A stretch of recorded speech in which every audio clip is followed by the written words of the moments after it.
Salam əziz balalar.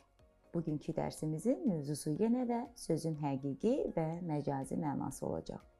Gəlin ilk tapşırıqla tanış olaq. Cədvəldə verilmiş sözləri həm həqiqi, həm də məcazi mənada işlədin. Soyuq sözünü həqiqi mənada necə işlədə bilərsiniz? Soyuq nə ola bilər? Soyuq, su. Bəs məcazi olaraq soyuq sözünü necə işlədə bilərik?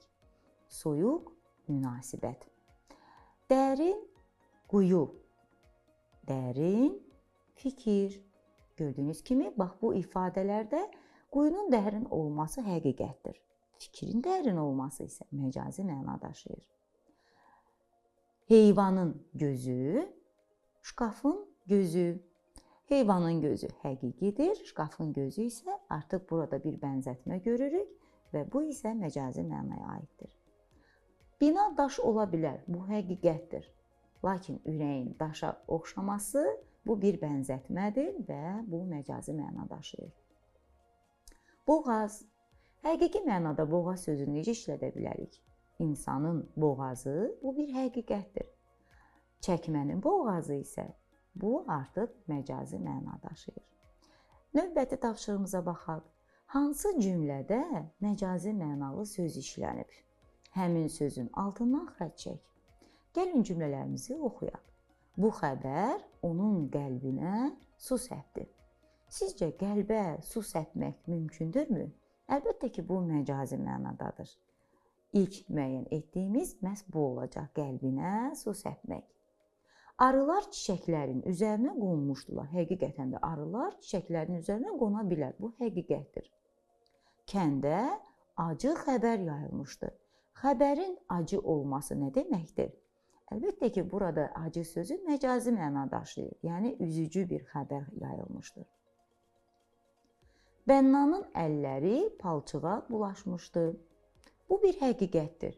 Onun əlləri palçığa bulaşa bilər. Leyla yumşaq xasiyyətli qızdır. Xasiyyətin yumşaqlığı isə məcazi məna daşıyır. Müəllim çox sərt danışdı. Danışmağın sərtliyi mümkündürmü müəyyən etmək? Əlbəttə ki, bu məcazi məna daşıyır. Payızda ağacların yarpaqları saralır. Bu isə bir həqiqətdir. Ağacların yarpaqlarının saralması həqiqi məna daşıyır. Keçək növbəti tapşırığımıza. Boşluqlara elə söz seçib yaz ki, cümlədə məcazi məna ifadə etsin. O, qapılarını hər kəsə açmırdı. Evinin qapılarını, yoxsa ürəyinin qapılarını.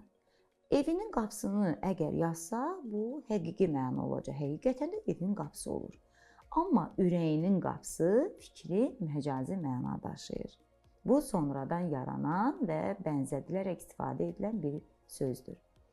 Qonşu acı aldı. Acı xəbər aldı, yoxsa bibər aldı. Bibər həqiqətən də acı olur, amma xəbərin acı olması fikri bu məcazi məna daşıyır. Nənəmin qızıl əlləri var. Əllərin qızıl olması məcazi məna daşıyır. Lakin nöqtələrin yerinə biz üzüyü yazsaydıq, həqiqətən də üzük qızıldan ola bilər. Bu həqiqi mənadır. Üzü şaxtadan donmuşdu. Körpənin üzü yazsa, bu bir həqiqətdir. Körpənin üzü var. Lakin çayın üzü qeyd etsək, bu zaman biz məcazi məna görürük.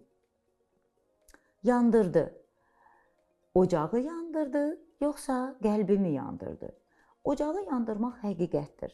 Lakin qəlbi yandırmaq bu bir məcazi məna daşıyır. Bax belə uşaqlar, bu dərsimizi də burada sona çatdırırıq. Növbəti dərsimizdə görüşərik. Hələlik.